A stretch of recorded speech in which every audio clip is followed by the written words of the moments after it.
पर एक बात कह दूं, जो अपने घर की बहू, अपने घर की लक्ष्मी भोजन बना करके खिलाती है माताओं, अगर वो श्रद्धा प्रेम से खिलाती है तो वो भोजन नहीं माताओं, वो तो एक तरह का प्रसाद बन जाता है। ध्यान रखिएगा।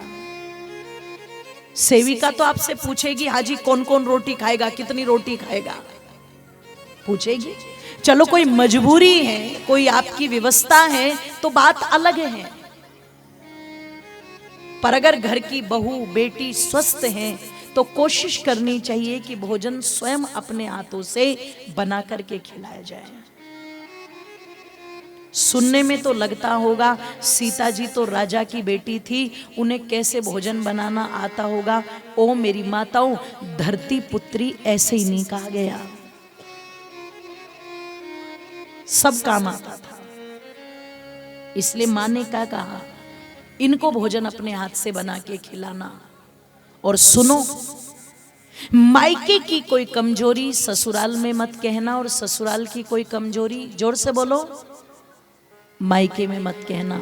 और अगर तुम्हारे ससुराल में कोई कष्ट आ जाए, कोई दुख आ जाए, कोई विपदा आ जाए, हमने तो तुम्हें सब कुछ दे करके भेजा है, देखा भी सब कुछ है, लेकिन आगे तुम्हारे कर्म हैं, उन कर्मों को हम नहीं बांट सकते तुम्हारे साथ। इसलिए कोई विपरीत विषम परिस्थिति दुख की आ जाए तो सुविधाओं को देखते हुए दौड़ी दौड़ी मायके मत चली आना, मैं दरवाजे बंद करवा दूंगी, घुसने नहीं दूंगी।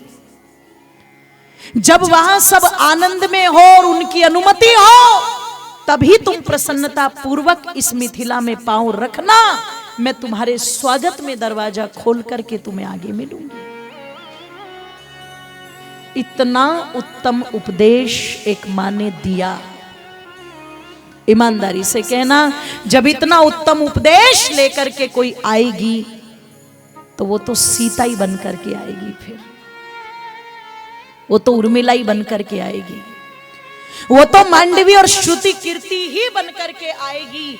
आज भी हम चाहते हैं हमारे घर में सीता जैसी बहू आ जाए। चाहते हो कि नहीं चाहते? कौन कौन चाहता है, जरा हाथ उठाना एक बार। सब चाहते हैं, लेकिन एक बार इस बात पर भी विचार करना कि हम सीता जैसी बहू तो चाहते हैं, पर हम में से किस किस ने अपनी बेटी को सीता बनाया? माता जी हाथ उठा रही हैं, बोले बेटी मैंने बनाया। ये तो बड़ी है ना हमारी, ये तो बिल्कुल वही बात कहती थी, कोई बुराई लेके आई तो तुझे जान से मारूंगी। पर आजकल तो पता लगा कार में बैठा करके बड़ी आसानी से कह दिया जाता है कि छोरी सुन, कोई कमी नहीं छोड़ दी हमने, सब दिया है, सब किया है, और जब हमने इतना कुछ किया है तो तुझे फिर कुछ करने की आवश्यकता, हमने जब इतना कुछ कर दिया तो तुझे उनके घर में कुछ करने की आवश्यकता नहीं है। तेरी सास बड़ी हट्टी कट्टी पड़ी है, बुढ़िया अपने आप बना लेगी रोटी।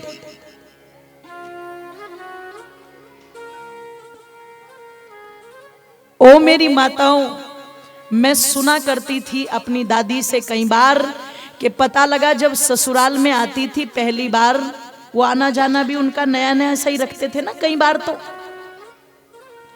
तो बोले डर के कारण नींद नहीं आती थी। तो मैंने कहा क्यों नहीं आती थी?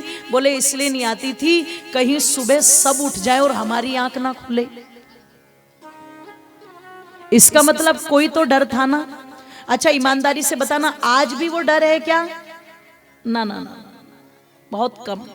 घड़ी में 8 बज जाए, 9 बज जाए, नहीं मैं सबकी बात नहीं कर रही हूं। देखो सब अपने ऊपर लेकर के मत जाना। ये हो सकता है जो पीढ़ी मेरे सामने बैठी हुई है फिर भी ठीक ठाक समय में बैठी हुई है, पर जो अगली फसलें आपकी तैयार हो रही हैं उनकी घड़ी में चाहे 8 बजे चाहे 9 बजे उन्हें इस बात की कोई भी चिंता, जोर से बोलो, अच्छा है क्या चिंता कि मेरी सास उठ चुकी है, ससुर उठ चुके हैं, आवाज आ रही है, लो मैं भी उठ करके चली जाऊं, है क्या चिंता? नहीं नहीं। और आप चिंतन करना कि जब घर की लक्ष्मी ही पड़ी सो रही हो तो घर का सौभाग्य कैसे जागेगा?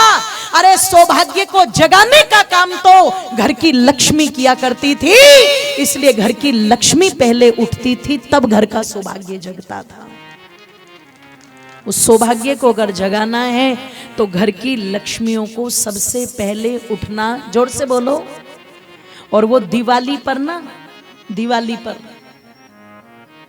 बोले जी 11 दीपक तो छोटी दीपावली पर जलेंगे। मैंने कहा ठीक है। 21 जलेंगे, बोले जी बड़ी दीपावली पर। मैंने कहा ये भी ठीक है। 5 घी के भर के रख दिए, एक बड़ा सा तेल का भर के रख दिया।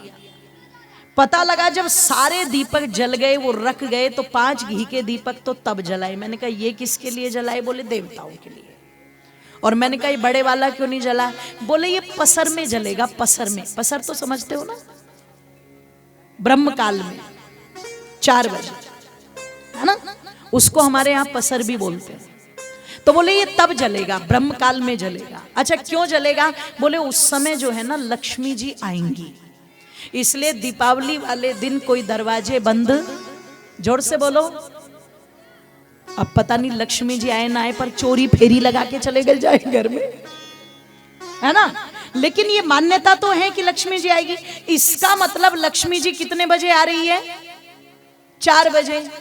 4 बजे आ रही है ना घर के अंदर। तो वो घर की लक्ष्मी भी कितने बजे जगती थी? 4 बजे।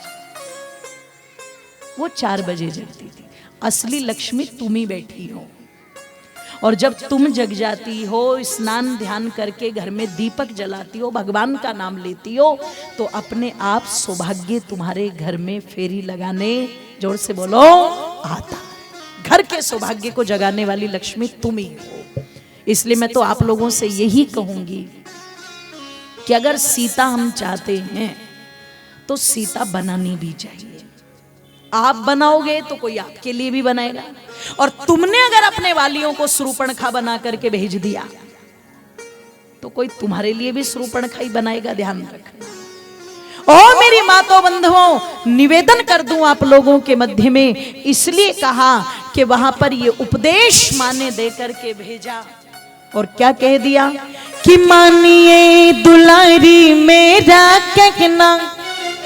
इस भजन के लिए मुझे कहा जा रहा था, तो जरा तालियों को खोल भी देना और बोल भी देना। सारी माताओं के लिए भी है और सबके लिए भी है कि मानिए दुलारी मेरा कहना, इस भांति रहना जाके ससुराल में। मानिए दुलारी मेरा कहना, इस भांति रहना जाके ससुराल में। कुछ कुछ पड़ेगा लटो सीखना, कभी कुछ ना कहना जाके ससुराल में।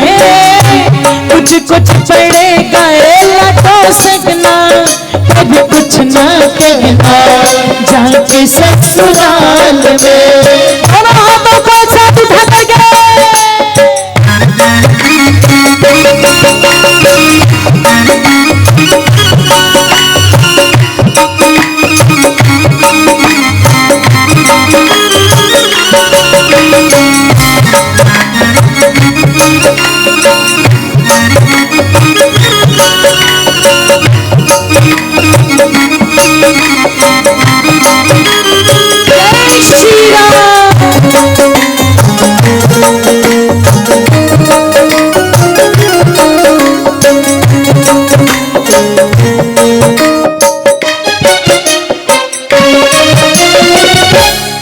सिरी कंठ तेरा कोयल के समान हो। कंठ सिरी कंठ तेरा कोयल के समान हो। होठों की लाली तेरी मधुर मुस्कान हो। होठों की लाली तेरी मधुर मुस्कान हो। और मैं कह रही थी कि एक माँ अपनी बेटी को संदेश क्या दे रही है? कंठ सिरी कंठ तेरा कोयल के समान हो। होठों की लाली तेरी मधुर मुस्कान हो। नेक की नथनिया तेरी, भलाई की बिंदिया तेरी,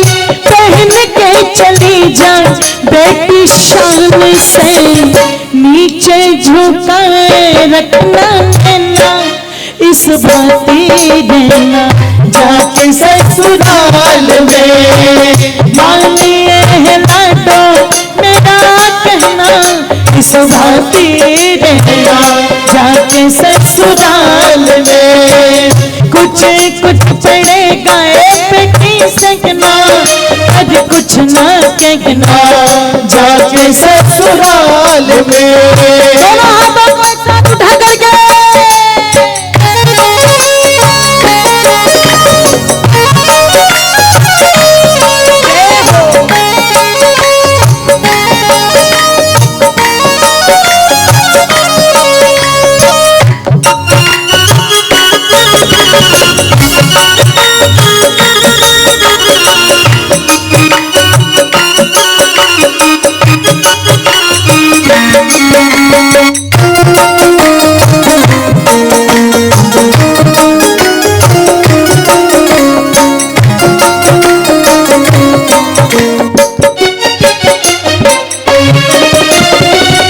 ससुर को